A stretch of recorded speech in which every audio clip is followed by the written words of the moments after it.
Playtesters can be really stupid, and that's a known fact. Fact! But stories like these do not happen every day. So, a playtester's role is to, test a game. Test a particular area, a particular map, or a particular mechanic and make sure everything is running smoothly. Playtesters are really important because, you need someone to test your game. But most importantly, external playtesters are just normal people, comparable to the average player. But it's not playtesters, but people. People are stupid, as I'm sure you can tell if you spent any time here on Earth. This video is about the finest minds of playtesting, and not just their goofs, but how their mistakes change the games we love for the better. I've got so many examples to choose from here that I'm gonna have to make a follow-up, maybe two. Let me know in the comments which games you'd like to see. Now, going over these is gonna be an absolute doozy, I think. So crack open your favorite drink and let's go. Many companies over the years have lost faith in humanity through playtesting, but Valve has a special dedication to it. It's been called their secret weapon, and it is so well documented that it just seemed like a great idea to get all of these stories together and share them with the best audience in the world, probably. So I'm talking about you, by the way. Now, don't get me wrong, there have been some extremely smart people that have playtested these games, but occasionally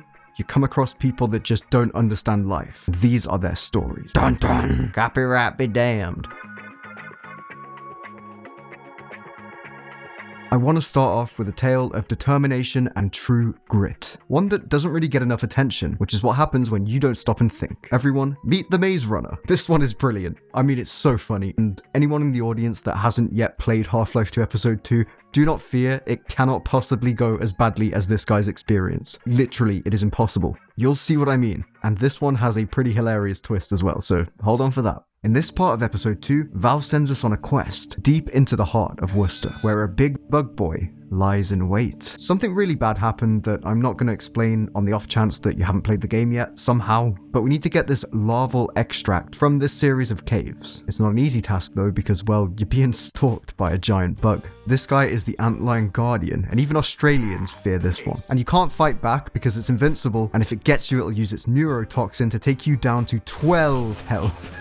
12, strangely specific, and the Maze Runner here messed up so badly that Valve significantly had to change the structure of the whole area. So this already challenging quest was even worse, and in my opinion this is made twice as funny by the fun fact that, there are very, very old plans, concept art, and what have you of these antlion caves being explored at some point. If you check the developer commentary out in the tunnels, you'll learn that it used to be much more maze-like around the time the Maze Runner showed up.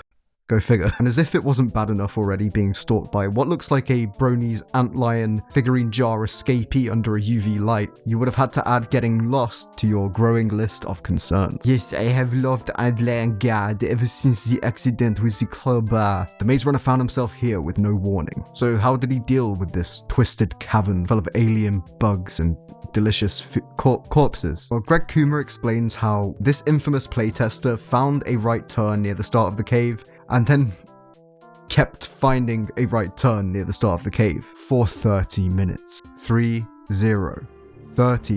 real life, real world minutes that nobody is ever getting back. He really took a wrong turn at Albuquerque again and again and again. And he would absolutely give Bugs Bunny a run for his money. That's Little Chungus, for those of you who are under 20. Mr. Kuma says, before we simplified the path through the Guardian's lair, we allowed a right turn at this junction, leading the player right back to where they began. One of our playtesters continued to repeatedly turn right for half an hour. That was a compelling argument for removing the maze-like elements. To quickly put into perspective how long that is, that's one episode of a great show, 50,000 clicks on average of the subscribe button, how long it takes to get about halfway through the wonderful 1998 Music Has the Right to Children. I applaud Mr. Kuma for... I applaud Mr. Kuma for staying professional if slightly sarcastic. This dry wit is a kind of returning theme when it comes to Valve describing certain playtesters, and I'm here for it. But I think this area is a great demonstration of how Valve responds to feedback, and even when completely rebuilding an area, are able to do so in a way that seems so natural. I never would have guessed that the game looked like that at any point. Thank God for playtesting. And I personally want to say, what a relief. I hate mazes. I've tried scary mazes, hedge mazes, corn mazes, I got no reason to believe that a giant bug maze is going to be anything but a chore. I feel like mazes are just a completely outdated concept. They were outdated in 2006. While we can make fun of the Maze Runner, he got rid of the maze. Thank you, Maze Runner. Fuck mazes. But that twist? While I was researching, I actually found a Reddit post where the Maze Runner himself chimed in the comments. The shame is really getting to him. He says, "Oh fuck. Back in 2007, I was brought in to playtest Half-Life 2 Episode 2 for Valve. They sat me in a room along with two of the devs and just let me loose on the game, with no commentary on their part. Long story short, kinda spent 30 minutes getting lost in the Guardian lair before they had to direct me out. Today I learned Valve called me out in the developer commentary. And there was even proof attached, but unfortunately it's expired. But I'll try my best to get another image to show you guys what it might look like to get invited by Valve to playtest. Apparently with a brief explanation of what they'd be doing there, Valve let the playtester know that they wouldn't have to play for parking. Ha! A typo. On this day I am euphoric. Laugh at Valve. Laugh at them. Maybe they were the idiots all along. Well, my illusions of Valve are shattered now, let me tell you. Unsubscribe. But ironically, this was an accidental lie, as the playtester kind of did have to play for parking after all, because if they weren't playtesting, well, they wouldn't be parking there, would they? If you consider how long he was there for, and compare that to the average price of parking in Bellevue versus the average wage in the area, you could even say he got kind of ripped off. This person fully walked away feeling like an idiot, not knowing they would have had a monumental effect on how the game played in the end, including that awesome chase. So thanks a lot, Maze Runner. I'd like to echo an earlier video of mine and offer you a free beer. If you can prove that you are you, I will give you a brew. I'll even let you choose the brand, as long as it isn't John Smith's. Who even drinks that? Cheers. Oh, it's not piss. Alright, moving on. As a bonus fact for this area, playtesters used to keep missing the antlion grub's health ability, so Valve placed one here where you couldn't avoid it, and it was also placed in such a way that the health nugget would roll, thus drawing the player's attention. Well, people really are nothing but dogs. Carolyn, next idiot. This guy is an absolute fiend. If the Maze Runner was SpongeBob, this guy is definitely Squidward. You'll see what I mean. Meet the Perfectionist, another playtester who was mentioned in the Half-Life 2 anniversary commentary. This guy is the type who wears those blue plastic bags over his shoes at home, as he will be doomed to committing Sudoku if he gets even a drop of dirt on his carpet. He listens to clean edits of Drake songs, and everything in his house is white or grey, you know the kind. Yes, in short, this particular playtester for Half-Life 2 must have been a really stressy guy, because anytime he even anticipated a loss or a death, he was spamming to load his last quick save. And this is really similar to that speedrunning technique that I've forgotten the name of, but you probably remember. You know the one, right? Now I know what you're thinking. So what? The guy has a quirky playstyle. What's the big deal? What's wrong with saving yourself from an unnecessary death? Do you have to judge this guy? Well, yes, I do have to judge this guy, and I'll tell you why right now. Because the problem isn't just his strange choice of tactics. The problem is where he chose to do it. Part of the game that may really catch the player off guard. That's right, the bit where Gordon's caked-up self destroys these premium Bulgarian stairs, and he is immediately beaten senseless by the Combine Rozzers. Guys, can you tell where this is going yet? How his perfectionism was ultimately his undoing? Now, if you think he got stuck in an infinite loop of being beaten, you'd be correct, because this guy was so determined to not take the L, he never even got to see Alex appear and rescue him. According to Valve, and I swear to God this isn't even the worst part, he repeated this about 10 or so times before they finally said, "Dude, stop." There's a life lesson in there somewhere. Personally, I also think that some of us need someone to just tell us to stop. Maybe a Patreon member or two to help finance this desperate hobby. Hey, yep, I'm sorry. I may not be perfect, but at least I don't enjoy getting beaten repeatedly like this guy. And you think that's bad? It gets worse. Well, that was actually pretty good. The earliest chapters of Half-Life 2, like where this takes place, were the parts of the game that were finished last in terms of the development cycle. Not only this, but Valve were under a pretty harsh time limitation, and they were a bit scared here because they had an opportunity to slightly improve the game just a little bit more in response to this guy's goofery, but it was like a house of cards or Jenga. One false move and your small late development fix could break something really important. So what did Valve do? Well, Valve knew all too well the danger of poking around and changing things last minute. But even though they recognized he was probably, to put it nicely, an outlier, they actually decided that if there was even a slight risk of ruining the flow of the game this early on, they had to fix it. So ever the Perfectionist studio, they took action and they went and made a few small changes anyway. And this included, for example, changing the fade out for when you get your meat beat from black to white to remove any potential associations with death. And I always wondered, like, what if you're religious, so you sort of think, oh, white, I'm going to heaven. I'm probably reading too deeply into this, but they also shorten the time between you getting absolutely clarted and when Alex says, "Ha, no you don't," and it worked. Huzzah! Valve managed to not break their game. We were lucky this time. I have to say this fix was far better than their other idea, which was to disable the quick load feature entirely for this area, which, by the way, risked destroying quick load throughout the entire game forevermore, for ultimately a rare problem that most people probably never had. And like, I guess the fix works, but it's hard to tell because I first played the game about 20 years ago and I don't even remember what I was thinking when that happened, apart from, oh shit. Well, actually, I was very young, so I couldn't say that. But I don't think like 6-year-old me thought that this was death, since it looked unavoidable. Hilariously, even Valve had to say they weren't even sure if changing the fade to white rather than black actually achieved anything, since most players at this point won't have died, and so they don't know what that looks like. To think, oh no, the screen's gone black, I've died. Time to quick load, so it might not have actually made a difference at all. Just imagine now that this basket case had caused the game to just crucially break over a little bit of perfectionist tomfoolery. That makes me feel sick. But still, 3 cheers for the Perfectionist. He may not have run in a circle for half an hour and generated almost enough energy to power Anomaly's microwave, but he did cause Valve to take a bit of a gamble that could have seriously backfired uncomfortably late in development. And for that reason, he takes his place in the Playtester Hall of Fame. He was truly the Stanislav Petrov of the playtesting game, and I look forward to seeing his debut on House Fancy, assuming he didn't quick load immediately after facing that embarrassment. Next up is something that changed one of Valve's most iconic weapons. No, creations period. Hope you like the release version of the gravity gun, because the way it works now has changed quite a bit from when this next playtester was giving it a shot. Meet the Punter. He didn't really do anything wrong, he just sees the world differently from you and I. And that's okay, but you are not going to believe what this guy ended up doing, and the kinda small but kinda big fix that it led to. Let's not waste any more time, let me tell you about the Punter. We all know and love the gravity gun, that's a given. It's one of those few things that is basically just objectively good, like pizza, or the AK-47. No, Leanify, that's the AKS-74U, no! But you know how when you left click a headcrab or an antlion or something with a gravity gun and it kind of just punts it, zaps it a little bit, takes a bit of health, and in the antlion's case it can flip over, like a CS2 semi-pro game when the Albanian mafia calls? Well, because Valve is all about the world and its inhabitants always responding in some way to the player's presence or actions, and the gravity gun is first used for proper combat in Ravenholm, it used to be that you could also zap a zombie with the left click, and it would sort of flinch, lose a little bit of health. Wow, how immersive, Valve, but nowhere near as effective as just throwing an object. So no one would really use this feature, right? That's surely just there for when you're backed into a corner, or something like that. The choice is simple, insta-kill, or that one scene from South Park where Cartman tries to murder Kyle with a whiffle bat. Well, guess which one the Punter picked. Yeah. Eventually, our Punter took it too far, and in a pretty big way, changed the chapter for the better without even knowing it. Because when this dude saw the zombie flinch when he left-clicked, he thought, oh, this is sick, I'm killing it. Take that, zombie, I'm winning. This must be how you deal with these things. So he just kept punting and zapping the zombie over and over until eventually it died.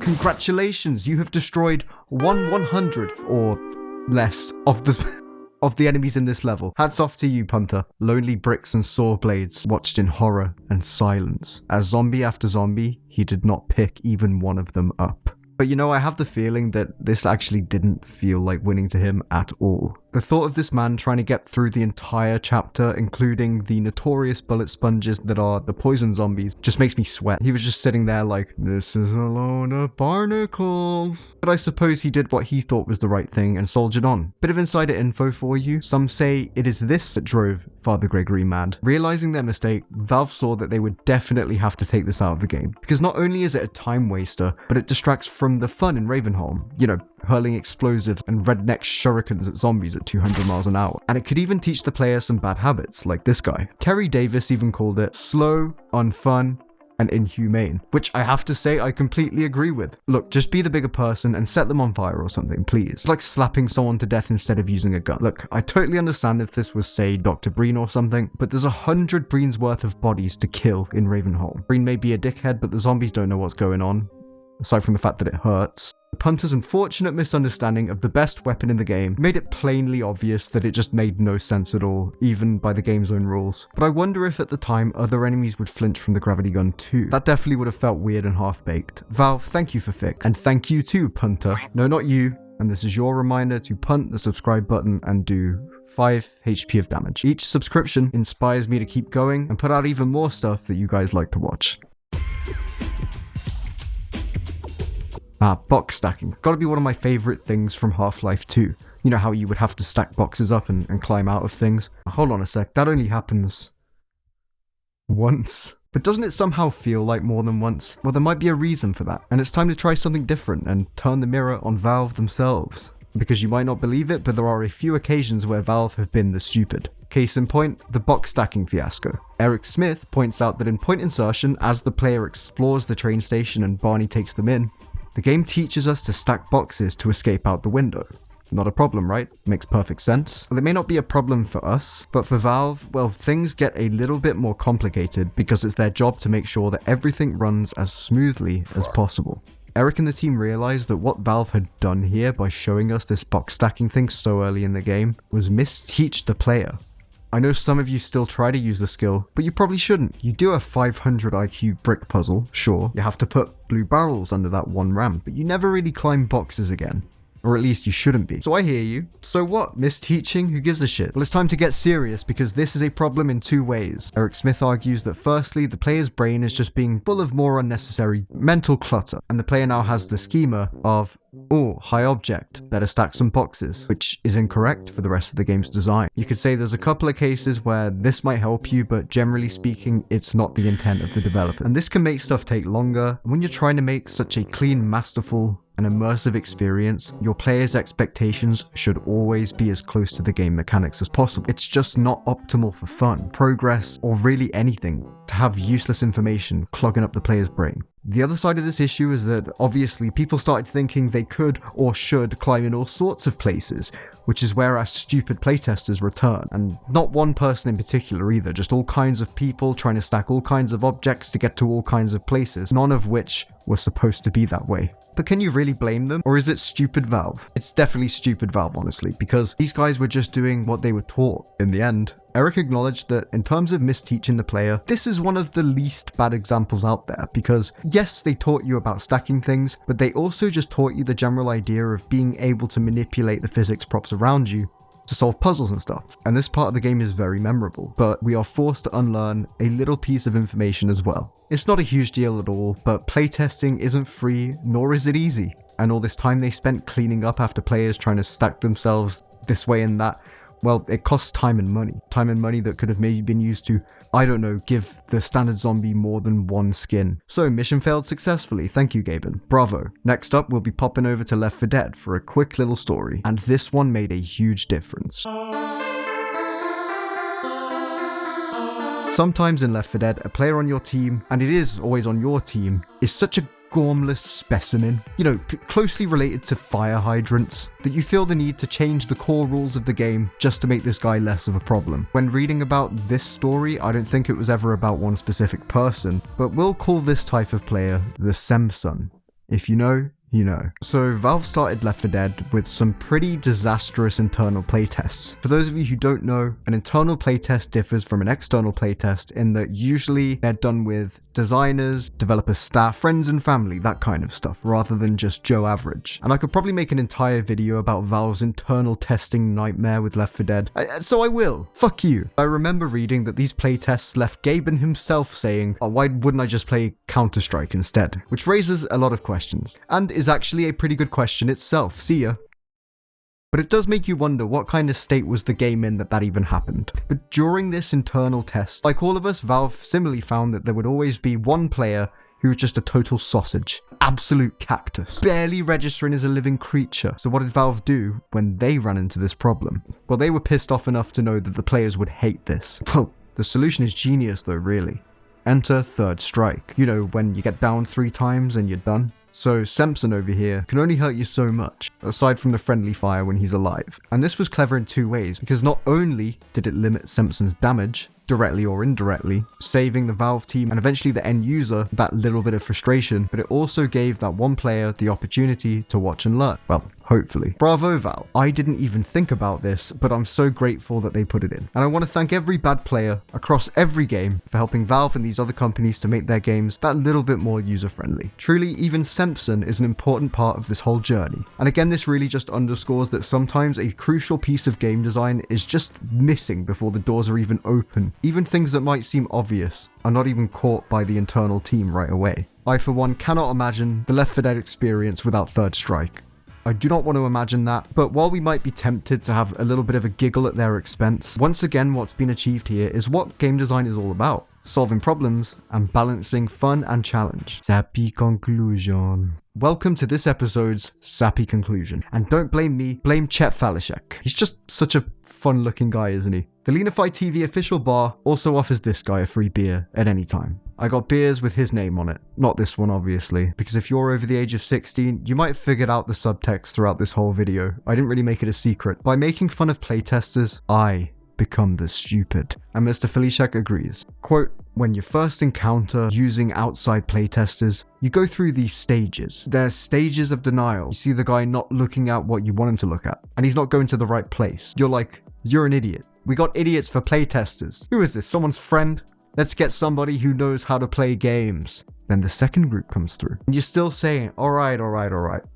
You're stupid. What the hell? Who are these people? Then by the third or fourth time, all of a sudden you're realizing, I'm an idiot. It's pretty obvious this doesn't work. It's not their fault. It's our fault. Chet and I agree here. Thinking of playtesters as idiots is not helpful even if it's true. Especially if you're the developer. If you just say, all my playtesters are stupid, you never have to take that critical look at what you've made. And across all the creative industries, people that act this way and really make that their entire approach have very memorable names. Neil Breen, Tommy Wiseau, the bald guy who made Jason Simulator. None of these people fuck. Everything they make ranges from nonsensically bad to, at the very least, flawed, with the possible exception of Tommy Wiseau. And I'm actually forever grateful for everyone's feedback, so long as it's not, this video is shit, kill yourself, because that feedback is what allows me to improve and stand out. Fortunately, so few people watch me at the moment that I can basically get away with putting out any old shit and not really feel any consequences. Isn't that great, guys? Isn't that wonderful? But while it's fun for me to sit here like a big jerk, like a jagoff, and laugh at all of these people that had opportunities I will never have, to be an official Valve testicle. But remember what I said earlier? They're just normal people. And it's the normal person that we are making all of these movies, music, shows, and games for, isn't it? You ask the top 10% of CS2 players how CS2 should work, you'd end up somehow with Ricochet 2, okay? I just know it. And worse, they'd find out how to cheat, like my dad if you left him stranded miles away from civilization on a deserted island. Listen folks, we need idiots. Really badly. Whether it's to test new weapons in games, test the punishment matrix whenever we end up inevitably testing it in real life. The idiots are breeding faster than you, and you can't stop them. Buckle up, make peace with it, and I'll see you on the other side.